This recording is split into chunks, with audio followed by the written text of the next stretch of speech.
نحمدہ ونصلی علی رسولہ الکریم۔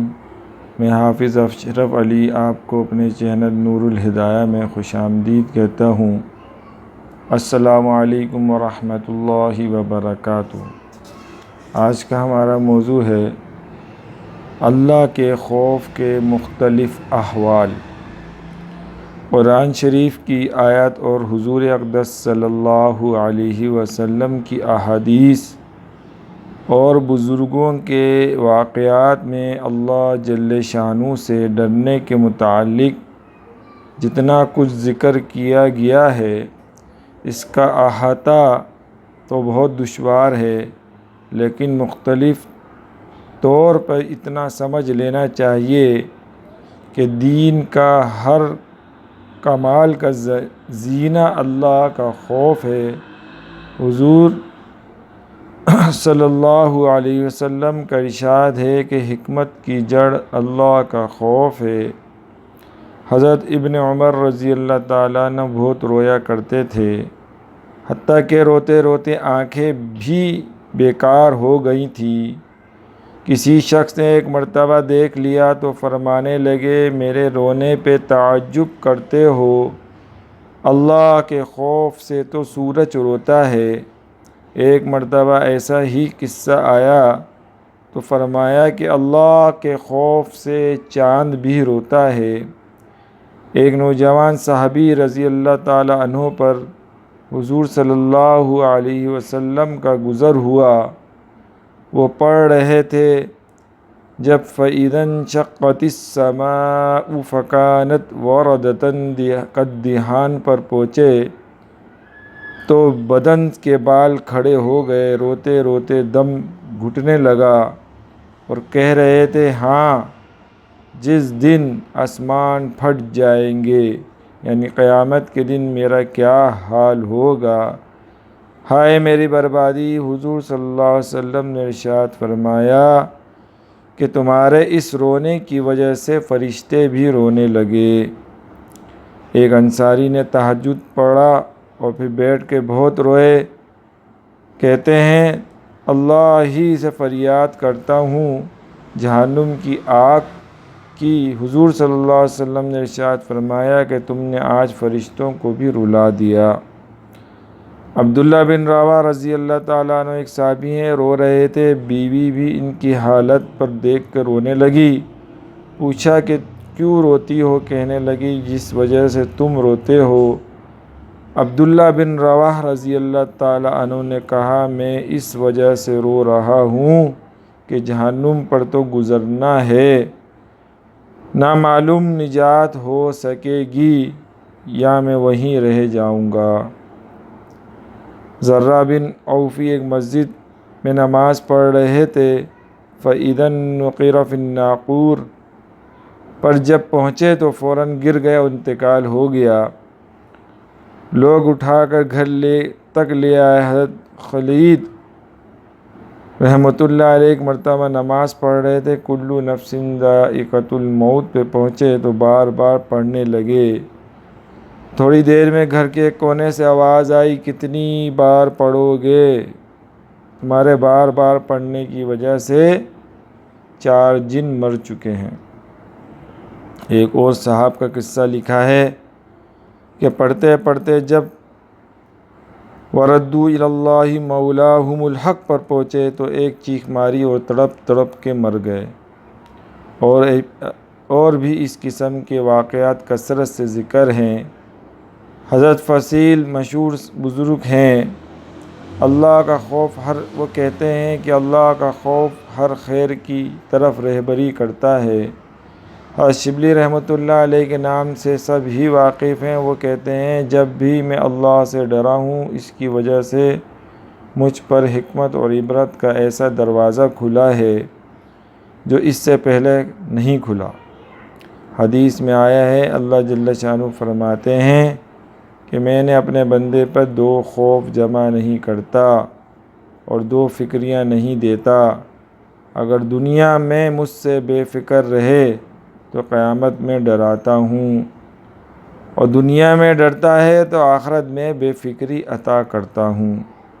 حضور صلی اللہ علیہ وسلم کا ارشاد ہے کہ جو اللہ سے ڈرتا ہے اس سے ہر چیز ڈرتی ہے، اور جو غیر اللہ سے ڈرتا ہے اس سے ہر چیز ڈراتی ہے۔ یحییٰ بن معاذ رحمۃ اللہ علیہ کہتے ہیں آدمی بیچارہ اگر جہنم سے اتنا ڈرنے لگے جتنا تنگ دستی سے ڈرتا ہے تو سیدھا جنت میں جائے۔ حضرت ابو سلیمان درانی رحمۃ اللہ علیہ کہتے ہیں جس دل سے اللہ کا خوف جاتا رہتا ہے وہ برباد ہو جاتا ہے۔ حضور صلی اللہ علیہ وسلم کا ارشاد ہے جس آنکھ سے اللہ کے خوف کی وجہ سے ذرا سا بھی آنسو خواہ مکھی کے سر کے برابر بھی کیوں نہ ہو نکل کر چہرے پہ گرتا ہے، اللہ تعالیٰ اس چہرے کو آگ پر جہنم کی آگ حرام فرما دیتے ہیں۔ حضور صلی اللہ علیہ وسلم کا ارشاد ہے جب مسلمان کا دل اللہ کے خوف سے کانپتا ہے تو اس کے گناہ ایسے جھڑتے ہیں جیسے درختوں سے پتے جھڑتے ہیں۔ میرے نبی صلی اللہ علیہ وسلم کا ایک اور ارشاد ہے جو شخص اللہ کے خوف سے روئے اس کا آگ میں جانا ایسا ہی مشکل ہے جیسا دودھ کا تھنوں میں واپس جانا۔ حضرت عقبہ بن عامر رضی اللہ تعالیٰ عنہ ایک صحابی ہیں، انہوں نے حضور صلی اللہ علیہ وسلم سے پوچھا کہ نجات کا راستہ کیا ہے؟ آپ صلی اللہ علیہ وسلم نے فرمایا اپنی زبان کو روکے رکھو، گھر میں بیٹھے رہو اور اپنی خطاؤں پر روتے رہو۔ حضرت عائشہ رضی اللہ تعالیٰ عنہ سے ایک مرتبہ دریافت کیا کہ آپ کی امت میں کوئی ایسا بھی ہے جو بے حساب کتاب جنت میں داخل ہو؟ حضور صلی اللہ علیہ وسلم نے فرمایا ہاں، جو اپنے گناہوں کو یاد کر کے روتا رہے۔ میرے آقا کا ایک اور ارشاد ہے اللہ کے نزدیک دو قطروں سے زیادہ کوئی قطرہ پسندیدہ نہیں، ایک وہ قطرہ آنسو کا جو اللہ کے خوف سے نکلا ہو، اور دوسرا وہ خون کا قطرہ جو اللہ کے راستے میں گرا ہو۔ ایک جگہ ارشاد ہے قیامت کے دن 7 آدمی ایسے ہوں گے جو اللہ کے سائے میں ہوں گے، ایک وہ شخص جو تنہائی میں اللہ کو یاد کرے اس کی وجہ سے اس کی آنکھ سے آنسو بہنے لگیں۔ حضرت ابو بکر صدیق رضی اللہ تعالیٰ عنہ کا ارشاد ہے جو روک سکتا ہے روئے، اور جس کو رونا نہ آئے وہ رونے جیسی شکل ہی بنا لے۔ محمد بن مقدر رحمۃ اللہ علیہ جب روتے تھے تو آنسوؤں کو اپنی منہ اور داڑھی سے پونچھ لیتے تھے اور کہتے تھے کہ مجھے یہ روایت پہنچی ہے کہ جہنم کی آگ اس جگہ کو نہیں چھو سکتی جہاں آنسو پہنچے ہوں۔ ثابت بنانی رحمۃ اللہ علیہ کی آنکھیں دکھنے لگی، طبیب نے کہا کہ ایک بات کا وعدہ کر لو کہ آنکھ اچھی ہو جائے گی، رویا نہ کرو۔ وہ کہنے لگے آنکھ میں کوئی خوبی ہی نہیں اگر وہ روئے نہ۔ یزید بن مسیرہ کہتے ہیں رونا 7 وجہ سے ہوتا ہے، خوشی سے، جنون سے، درد سے، گھبراہٹ سے، دکھاوے سے، نشے سے، اللہ کے خوف سے۔ یہی ہے وہ رونا جس کی وجہ سے ایک آنسو بھی آنکھ کے سمندر کو بجھا دیتا ہے۔ کعب احبار رحمۃ اللہ علیہ کہتے ہیں اس ذات کی قسم جس کے قبضے میں میری جان ہے، اگر میں اللہ کے خوف سے روؤں اور آنسو میرے رخسار پہ بہنے لگیں یہ مجھے اس سے زیادہ پسند ہے کہ پہاڑ کے برابر سونا صدقہ کروں۔ اس کے علاوہ اور بھی ہزاروں ارشادات ہیں جن سے معلوم ہوتا ہے کہ اللہ کی یاد میں اور گناہوں کی فکر میں رونا کیمیا ہے، اور بہت سی ضروری اور مفید اور گناہوں پہ نظر کر کے یہی حالت ہونا چاہیے، لیکن اس کے ساتھ یہی بھی ہونا چاہیے کہ اللہ کے فضل اور اس کی رحمت کی امید بھی کمی نہ ہو۔ یقیناً اللہ کی رحمت ہر شے کو وسیع ہے۔ حضرت عمر رضی اللہ تعالیٰ عنہ کا ارشاد ہے کہ اگر قیامت میں یہ اعلان ہو کہ ایک شخص کے سوا سب جہنم میں داخل ہو جائیں تو مجھے اللہ کی رحمت سے یہ امید ہے کہ وہ شخص میں ہی ہوں، اور اگر یہ اعلان ہو کہ ایک شخص کے سوا سب جنت میں چلے جائیں تو مجھے اپنے اعمال سے یہ خوف ہے وہ شخص میں ہی ہوں۔ اس لیے دونوں چیزوں کو علیحدہ علیحدہ سمجھنا، بالخصوص موت کے وقت ہی امید کا معاملہ زیادہ ہونا چاہیے۔ حضور صلی اللہ علیہ وسلم کا ارشاد ہے کہ تم میں سے کوئی شخص نہ مرے مگر اللہ کے سوا ساتھ حسن رکھتا ہو۔ امام احمد بن حنبل رحمۃ اللہ علیہ کا جب انتقال ہونے لگا تو انہوں نے اپنے بیٹے کو بلایا اور فرمایا ایسی حدیث مجھے سناؤ جس سے اللہ کے ساتھ امید بڑھتی ہو۔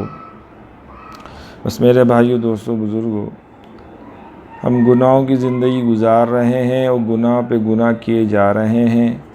یہی نہیں پتہ کہ کیا پتہ ہمارا کفن مارکیٹ میں آ چکا ہو۔ تو یہ لہٰذا اپنے گناہوں پہ رونا اور اللہ سے خوف رکھنا اور ایک طرف امید بھی رکھنا کہ اللہ مجھے بخش دے گا، یہ کرتے رہنا، کیونکہ وقت بہت تیزی سے گزر رہا ہے اور نفسا نفسی کا عالم ہے۔ یہ نہیں پتہ کہ ہمارے اعمال کیسے ہیں۔ ہر بندہ اپنے اعمال جانتا ہے، کیونکہ ہر انسان کو پتہ ہے میری زندگی کس طرف جا رہی ہے۔ اگر اللہ کی اطاعت میں ہے تو خوشی کی بات ہے، اگر نہیں ہے تو فکر کی بات ہے۔ جس طرح ہم دنیا کی فکر کرتے ہیں، تنگ دستی کی فکر کرتے ہیں، مالی پریشانی کی فکر کرتے ہیں، اسی طرح ہم کو اپنی آخرت کی فکر بھی کرنی چاہیے۔ وقت تیزی سے گزر رہا ہے اور گزرتا جا رہا ہے، لیکن کب یہ نہیں پتہ کہ موت کا فرشتہ آ جائے اور پھر ایسے سفر کی طرف لے جائے جو سفر کبھی ختم نہیں ہونے والا۔ اس سفر پہ جو گیا ہے وہ واپس نہیں آیا۔ تو اس سفر کی تیاری ہم نے اسی دنیا میں کرنی ہے۔ اسی دنیا میں رہتے ہوئے ہی اس سفر کی تیاری کو کمپلیٹ کرنا ہے، مکمل کرنا ہے، اس امتحان کے لیے تیاری دری کرنی ہے، نہ کہ ہم دنیا کی چیزوں کو جمع کرنے میں، اچھے بڑے بڑے گھر بنانے کی فکر میں، اچھی گاڑی کی فکر، سب ادھر ہی رہ جائے گا۔ اور کس طرح کمایا جا رہا ہے، کس طرح کرا جا رہا ہے، دوسرے ورثہ اس میں استعمال کریں گے، لیکن اس کا جواب ہم نے دینا پڑے گا۔ تو اتنے بڑے بڑے بزرگ گزر گئے اور سب سے بڑے ہمارے حضرت محمد مصطفیٰ صلی اللہ علیہ وسلم نے بھی زندگی گزاری، قسم پرسی کی زندگی گزاری، تنگ دستی کی زندگی گزاری۔ انہوں نے کہیں یہ ہم کو تعلیمات نہیں دی کہ زیادہ دنیا کمائیں گے تو ہم کامیاب ہوں گے، بلکہ انہوں نے ہمیشہ یہی بولا کہ اطاعت والی زندگی گزاریں، اللہ کا خوف رکھیں، جس نے پیدا کیا ہے اس کے سامنے ہم نے کھڑا ہونا ہے۔ اگر اس کے سامنے کھڑے ہوں گے تو اس کو کیا جواب دے سکیں گے؟ دنیا میں ایک چھوٹا سا جس کے بعد جاب کرتے ہیں اس کو ہم جواب نہیں دے پاتے، تو تمام خالق، تمام دنیا کا مالک ہے، رازق ہے، بنانے والا ہے، پالنے والا ہے، سب کو دیکھ رہا ہے، سب کی چیزوں کس کے سامنے ہیں۔ ایک ایک عمل اچھا ہو یا برا ہو اس کے سامنے ہے اور اس کا ہم نے جواب دینا ہے۔ تو لہٰذا ڈرتے رہیں اور کرتے رہیں، اور جتنی طاقت ہو نیک کام کرنے کی وہ کرتے رہیں۔ ایک بزرگ سے کسی نے پوچھا کہ مجھے کیسا پتہ لگے کہ میرا اللہ کے سامنے کیا معیار ہے، میری کیا حیثیت ہے؟